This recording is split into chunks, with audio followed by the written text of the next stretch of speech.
Alright, so this is part 2 of the How to Become Better at Speedball video. I hope you guys watched the first one. If you didn't, I'll include a link below so you can watch that first. So yeah, let's get into it. I've already touched upon a bunch of things that in the first video, like how to hold your gun, your body positions, sliding, things like that that'll help you become a better player. And I included some drills, but the first thing I'm going to talk about in this part 2 series is becoming comfortable with your gun. And also kind of has to do with your tank a little bit. But anyways, becoming comfortable with your gun is a very important part of the game. You don't want to be a gun whore, you don't want to keep trading around your guns like I do, obviously, and not know how your gun works in the field. That's kind of the thing that's happened with me sometimes is I trade around my gun so much I never truly become comfortable with the gun when I'm playing. So I never really learn some of the little kinks it has in it, some of the little quirks, some of the little issues that can happen on the field. Like with my G6R, one time I got shot in the eyes, like right in the eye covers, and apparently it broke paint and it broke paint inside it, and it got all in the eyes, and I didn't know, and it ended up causing my gun to not work at all. I had to completely take it apart and maintain it and clean it. And if I had known better, if I had used it more, I would have known that things like this could have happened with my marker. And I would have been more comfortable with it. I would have known how to fix it, because it took me a while to figure out that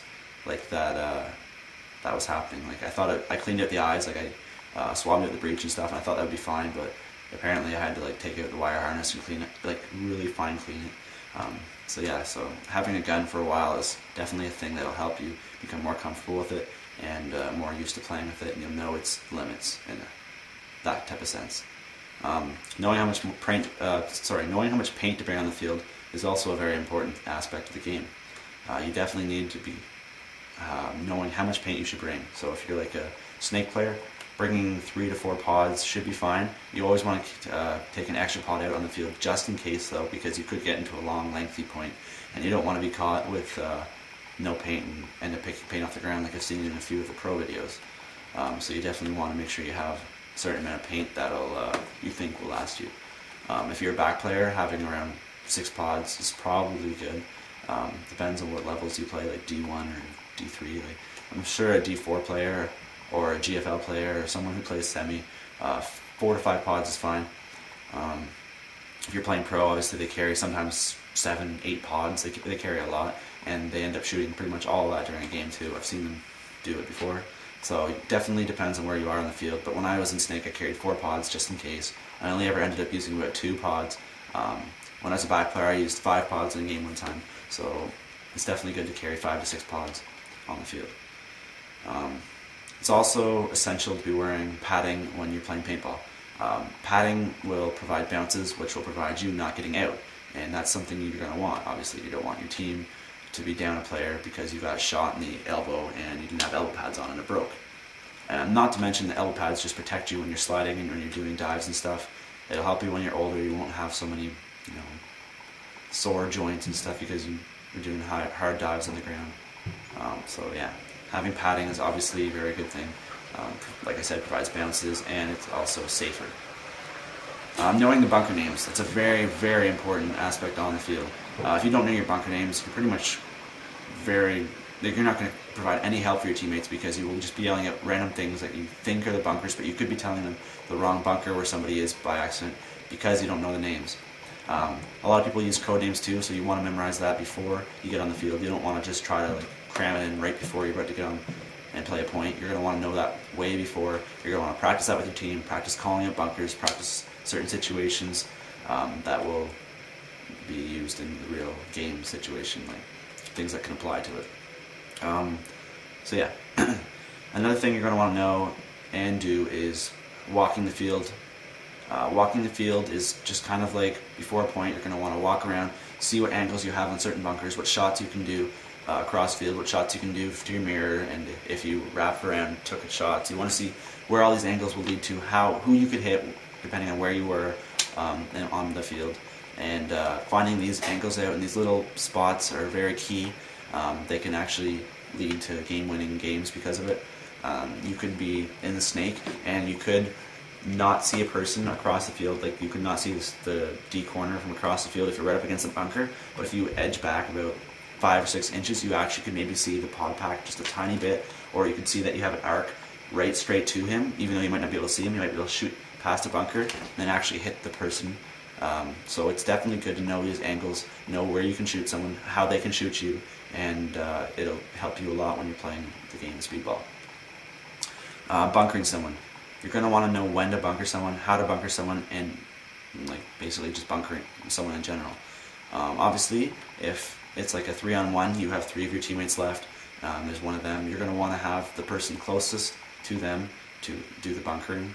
Or no, you want the person closest to them, engaging them, trying to shoot at them, make sure they don't move. And you might want to have someone cross field, moving up, trying to get a shot on them. If they can't get a shot on them, then the person cross field will take the fire, because obviously the person is going to shoot at someone who's the closest threat.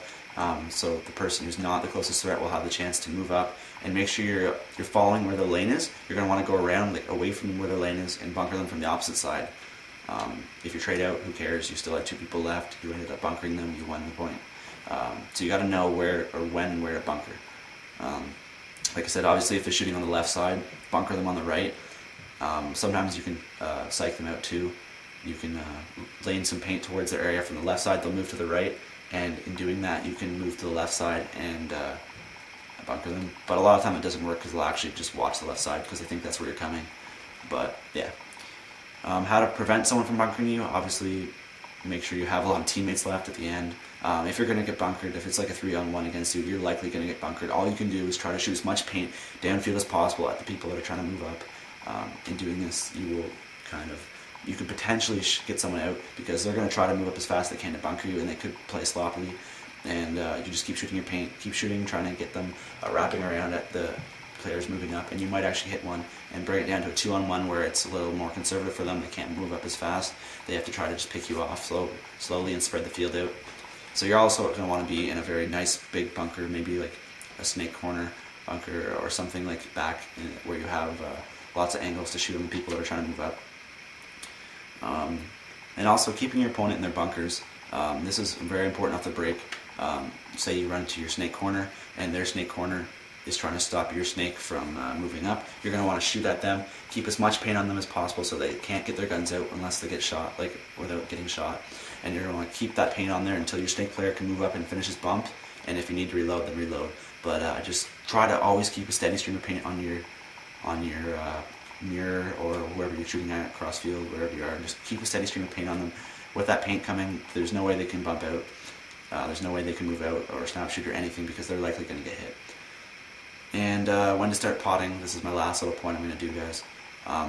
Obviously you don't want to pot at the end when you're out of paint. You want to make sure that you're reloading when you have about 30 paintballs left.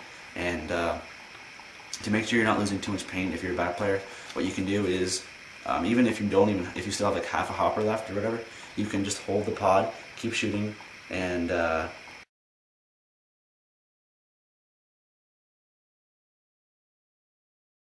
Alright, thank you for watching this video, guys. Please be sure to check out my Facebook page.